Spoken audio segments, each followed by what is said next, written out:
നമ്മൾ ഇന്ന് ഈ ഒരു വീഡിയോയിലൂടെ നോക്കാൻ പോകുന്നത് മാർക്കോ സിനിമയെ പറ്റിയാണ്. മാർക്കോ സിനിമയെ പറ്റി പല ആളുകൾക്കും പല അഭിപ്രായമാണ്. മാർക്കോയെ നമുക്ക് മൊത്തത്തിലൊന്നും നോക്കാം. നോർത്ത് ഇന്ത്യയിൽ വരെ ട്രെൻഡായ ഇന്ത്യയിലെ തന്നെ ഏറ്റവും ബ്രൂട്ടലായ സിനിമകളിലൊന്നാണ് മാർക്കോ എന്ന സിനിമ.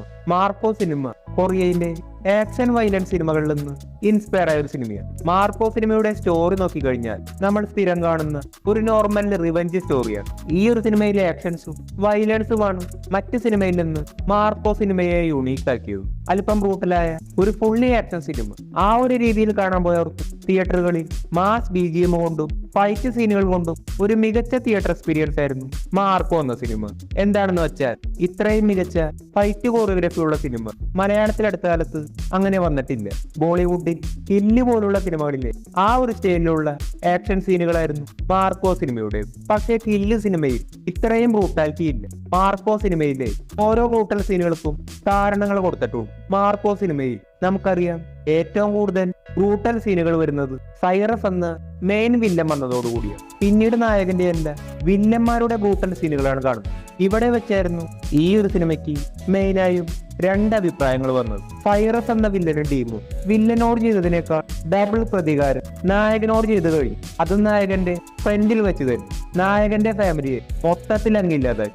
അതും വളരെ ബ്രൂട്ടലായി. നിങ്ങൾ ചിലപ്പോൾ കേട്ട് കാണും യഥാർത്ഥത്തിൽ ഇവിടെ ഇവർ ഉദ്ദേശിച്ചത് പൊതുവെ സിനിമകളിൽ വില്ലന്മാരിങ്ങനെ പ്രതീക്ഷിക്കാതെ ഒന്ന് ആക്രമിക്കുമ്പോൾ നായകനുള്ളത് കൊണ്ട് എല്ലാം നായകൻ നോക്കിക്കോളും, നായകൻ രക്ഷിക്കും എന്ന ക്ലീഷ അങ്ങ് ബ്രേക്ക് ചെയ്യുക എന്നായിരുന്നു. പല ആളുകൾക്കും ഇത് ഇഷ്ടപ്പെട്ടുവെങ്കിലും ഭൂരിഭാഗം പേർക്കും ഇഷ്ടപ്പെട്ടില്ല. കാരണം എന്തെന്നാൽ സിനിമയുടെ തുടക്കത്തിൽ വളരെ പവർഫുള്ളായ മാസ് ഇമ്പാക്റ്റുള്ള നായകൻ മെയിൻ വില്ലന്മാർ വന്നപ്പോൾ പവർ വളരെ കുറഞ്ഞതുപോലെ പെട്ടെന്നൊന്ന് ഡൗൺ ആയി. ശേഷം വില്ലന്മാർ കുട്ടികളെ അടക്കം എല്ലാവരെയും ബ്രൂട്ടലായി കൊന്നുപോയി. അതും ഫ്രണ്ടിലിട്ടു. താൻ ജീവിച്ചിരിക്കുമ്പോൾ ഫാമിലിക്കൊന്നും സംഭവിക്കില്ല എന്ന മാസ് ഡയലോഗ് തുടക്കത്തിലെ നായകൻ പറയുമായിരുന്നു. വില്ലന്മാര് പോയി കഴിഞ്ഞു കുറച്ച് മണിക്കൂറുകൾ കൊണ്ട് നായകൻ പെട്ടെന്ന് പഴയതുപോലെ തന്നെ പവറപ്പായി. ശേഷം നമ്മൾ ഫസ്റ്റ് ക്ലാസ്സിൽ കണ്ടതുപോലെ അതേ പവറിൽ തന്നെ നായകൻ എല്ലാ വില്ലന്മാരെയും കൊന്നു. പല ആളുകൾക്കുമുള്ള പ്രശ്നം ഫാമിലിയെ മൊത്തം ഫ്രണ്ടിലിട്ട് വില്ലന്മാര് തട്ടിയിട്ട് പിന്നീട് മാസം കാണിക്കാൻ പോയിട്ട് എന്താണെന്ന് ഇത് നേരത്തെ ചെയ്തിരുന്നെങ്കിൽ എന്നാണ് പലർക്കുമുള്ള പ്രശ്നം. മറ്റു ചിലർക്ക് വില്ലന്മാരുടെ ബ്രൂട്ടൽ സീനുകളെല്ലാം ഇഷ്ടമായി. പക്ഷേ പ്രശ്നം എന്തെന്നാൽ ഇത്രയും ബ്രൂട്ടാലിറ്റി ചെയ്ത് വില്ലന്മാരെ ഈസി ആയി കൊന്നു ഒരു സാറ്റിസ്ഫിക്കേഷൻ കിട്ടിയില്ല. നിങ്ങൾക്ക് പലർക്കും അറിയാതിരിക്കാം ഇവിടെ പല സീനുകൾ കട്ടായി പോയിട്ടുണ്ട്. ഡിലീറ്റഡ് സീനുകളാണ്. സൈറസ് എന്ന വില്ലനെ തല വെട്ടിയതിന് ശേഷം കള്ള് പൊളിക്കുന്ന ഒരു സീനുണ്ടായിരുന്നു. പക്ഷെ ഈ ഒരു സീൻ നമുക്കറിയാം വില്ലൻ ചത്തതിന് ശേഷമുള്ള സീൻ.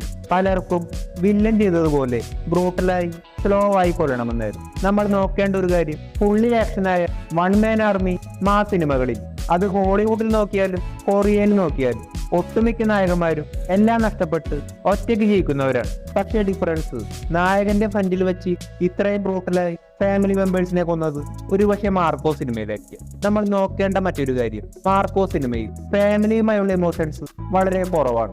അനിയൻ ക്യാരക്ടറിനോടും സിദ്ദിഖിന്റെ ക്യാരക്ടറിനോടുമാണ് മാർക്കോ ക്യാരക്ടറിന് മെയിൻ ആയ ഒരു അറ്റാച്ച്മെന്റ് ഉള്ളത്. അതുകൊണ്ട് ഫാമിലി പോയാലും വലിയൊരു എഫക്റ്റ് ഉണ്ടാവില്ല. ഇത് യഥാർത്ഥത്തിൽ ഒരു പോസിറ്റീവാണ്. ഫാമിലി ഇമോഷൻസ് കൂടുതലായി കാണിച്ചിരുന്നെങ്കിൽ അതൊരു നെഗറ്റീവ് ആവുമായിരുന്നു. ക്ലൈമാക്സ് ഫൈറ്റിന് ഒട്ടും തന്നെ പഞ്ചുണ്ടാവില്ല. ഇപ്പോൾ തന്നെ പകുതി ആളുകൾക്കും നായകന്റെ ഫാമിലി മൊത്തം പോയി എന്ന അഭിപ്രായമാണ്. അപ്പോൾ ഫാമിലിയുമായി വളരെ അറ്റാച്ച്ഡ് ആയ സെന്റിമെന്റൽ സീനുകൾ കൂടി ഉണ്ടായിരുന്നെങ്കിൽ അത് നെഗറ്റീവായി ബാധിച്ചു. നമ്മൾ അറിയേണ്ട കാര്യം ഇതുപോലെയുള്ള സിനിമകൾ ഹോളിവുഡിലും കൊറിയയിലുമെല്ലാം നമ്മൾ ഒരുപാട് കണ്ടിട്ടുണ്ടാവും. പക്ഷെ നമ്മുടെ മലയാളം ഇൻഡസ്ട്രി വളരെ ചെറുതാണ്. ഇതുപോലെയുള്ള ഒരു ഫുള്ളി ആക്ഷൻ ഫൈറ്റ് ആയാലും BGM ആയാലും മേക്കിംഗ് ആയാലും ഏകദേശമെങ്കിലും ഒരു കൊറിയനോ ഹോളിവുഡോ ആക്ഷൻ സിനിമകളുടെ ടച്ചുള്ള ഒരു സിനിമ നമ്മുടെ ചെറിയ മലയാളം ഇൻഡസ്ട്രിയിൽ നിന്ന് വന്നാൽ അതൊരു പവർ തന്നെയാണ്. ഇതിലൂടെ നമ്മുടെ മലയാളം ഇൻഡസ്ട്രിയാണ് വളർന്നു വരുന്നത്. മാർക്കോ സിനിമ നോർത്തിൽ വരെ ട്രെൻഡായ സിനിമയാണ്. നോർത്തിൽ ട്രെൻഡ് ആവുക എന്ന് പറയുന്നത് അത്ര നിസ്സാര കാര്യമല്ല.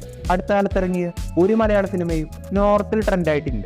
ഇന്ത്യയിൽ തന്നെ നിലവിൽ ഏറ്റവും മികച്ച കണ്ടന്റ് ക്വാളിറ്റിയുള്ള പടങ്ങൾ എടുക്കുന്നത് നമ്മുടെ മലയാളം ഇൻഡസ്ട്രിയാണ്. ഇനി മേക്കിങ്ങും മാസുമാണ് വേണ്ടതെങ്കിൽ നമ്മുടെ എമ്പുരാൻ സിനിമ വരുന്നു. പക്ഷെ ഈ ഒരു സിനിമയും നോർത്തിൽ കയറുമോ എന്ന് ചോദിച്ചാൽ അതൊരു ഡൗട്ടാണ്. കാരണം നമുക്കറിയാം തമിഴ് ഇൻഡസ്ട്രി ഇന്ത്യയിലെ തന്നെ ബോളിവുഡ് കഴിഞ്ഞാൽ ഇന്ത്യയിൽ സെക്കൻഡ് ലാർജസ്റ്റ് ഇൻഡസ്ട്രിയാണ്. ഒരുപാട് മാസ് ഡയറക്ടേഴ്സ് തമിഴ് ഇൻഡസ്ട്രിയിലുണ്ട്. മേക്കിംഗ് കൊണ്ടും BGM കൊണ്ടും ഡയറക്ഷൻ വൈസ് നോക്കിയാലും എല്ലാം കൊണ്ടും മികച്ചു നിൽക്കുന്ന മാസ് സിനിമകൾ എടുക്കാറുണ്ട്. ഈ സിനിമകളൊക്കെ സൗത്തിൽ മൊത്തത്തിൽ ട്രെൻഡായിട്ടും നോർത്തിൽ കയറിയിട്ടില്ല. ഉദാഹരണത്തിന് ജയിലർ സിനിമ, വിക്രം സിനിമ, പുഷ്പയെ വെച്ച് നോക്കിയാൽ നിങ്ങൾക്കറിയാം ഡബിൾ ട്രീറ്റ് നൽകുന്ന മികച്ച മാസ് മസാല സിനിമകളാണ്. എന്നിട്ടും സൗത്ത് മൊത്തത്തിൽ ട്രെൻഡായിട്ടും നോർത്തിലൊന്നും തന്നെ ആയിട്ട്. നോർത്തിൽ ജയിലറിന്റെ കളക്ഷൻ 16 കോടിയാണ്, വിക്രമിന്റെ കളക്ഷൻ 18 കോടി. ഇതിൽ വിക്രം സിനിമ ഒരു പാൻ ഇന്ത്യൻ റിലീസായിരുന്നു. 1000 കോടി കയറാനായി തമിഴ് ഡയറക്ടേഴ്സ് എല്ലാം പല എക്സ്പെരിമെന്റും ചെയ്തു. പ്രധാന ടെക്നിക്കാണ് നോർത്തിലെ നടന്മാരെ സിനിമയിൽ മെയിൻ ക്യാരക്ടറായി കൊണ്ടുവരിക എന്നുള്ളത്. ലിയോ സിനിമയിൽ ലോകേഷ് കനകരാജ് ഇതും പരീക്ഷിച്ചിരുന്നു. നോർത്തിൽ നിലവിലെ ഏറ്റവും ഫാൻ ബേസ് ഉള്ള വില്ലനായ സഞ്ജയ് ദത്തിനെ കൊണ്ടുവന്നു. ലിയോ സിനിമ പാൻ ഇന്ത്യൻ റിലീസായിരുന്നു. തമിഴിലെ തന്നെ ഏറ്റവും കൂടുതൽ കളക്ഷൻ കിട്ടിയ രണ്ടാമത്തെ സിനിമയായി മാറി. ഒന്നാമത്തെ സിനിമ അക്ഷയ് കുമാറും രജനികാന്ത് നായകനായ 2.0 സിനിമയാണ്. ലിയോ സിനിമയും നോർത്തിൽ കാര്യമായ ഒരു കളക്ഷൻ നേടിയില്ല. സഞ്ജയ് ദത്ത് വന്നതുകൊണ്ട് ചെറിയൊരു ഡിഫറൻസ് ഉണ്ട്. വിക്രം സിനിമയ്ക്ക് 18 കോടിയാണെങ്കിൽ ലിയോ സിനിമയ്ക്ക് നോർത്തിൽ 29 കോടിയെങ്കിലും കളക്ഷൻ നേടാൻ പറ്റും. ചെറിയൊരു ഡിഫറൻസ് അല്ലാതെ വലിയൊരു കളക്ഷൻ നേടാൻ കഴിഞ്ഞില്ല.